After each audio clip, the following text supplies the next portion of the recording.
Lalit Kishore, an educator and a researcher with Disha, a resource center for multiple disabilities in Jaipur.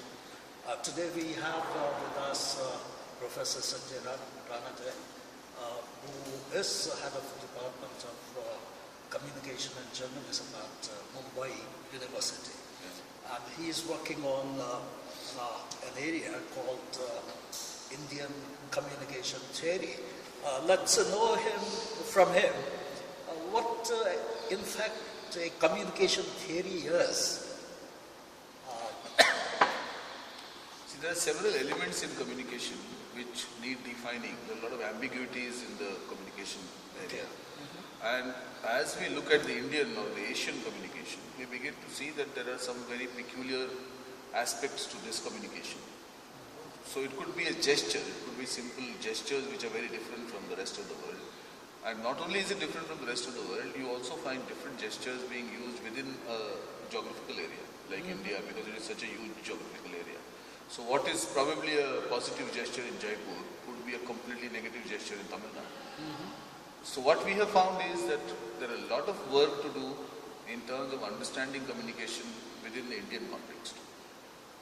Originally we are looking at Asian context, because in Asia we have got several communities which you could identify as communication communities, which have a completely different way of looking at it. So when we say we are theorizing, what we are trying to do is to try and understand how this communication in Asian region, and especially because I am in India, so in India, how does it formulate itself? What are the variables here? How this reminds me, you are talking about the variables.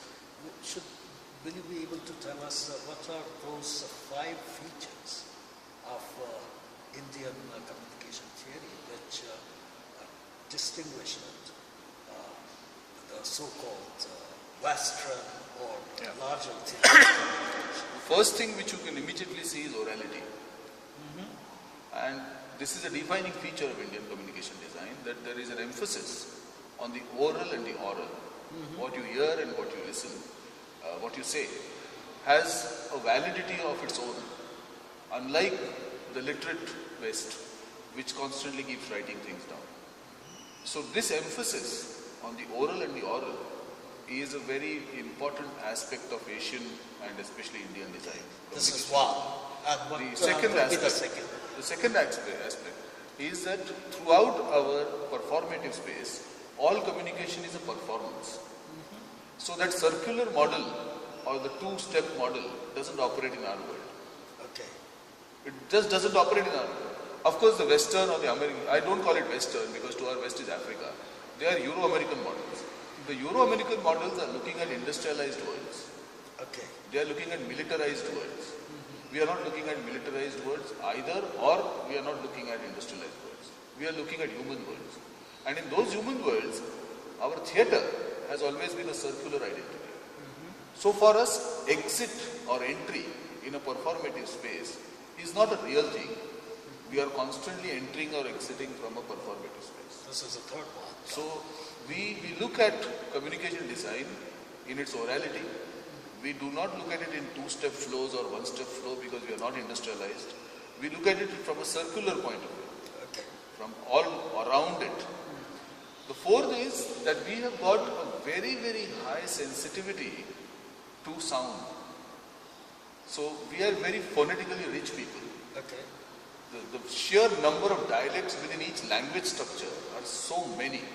So we are phonetically very rich. As a result of which, our symbolism, our semiology, the way we operate it is very different from how a Euro-American will do. Because we don't have the dominance of a single language anywhere. Okay, this takes me to another question. What are, in education and classroom instruction, you are also a professor and teacher, first than anything else. What are its implications for the classroom instruction? Severe implications. One of the things, I give you a very simple example, that the Devanagari script is an unbroken script, which means that if I want to write something in Devanagari, I put a pen and I don't lift it till the alphabet is over.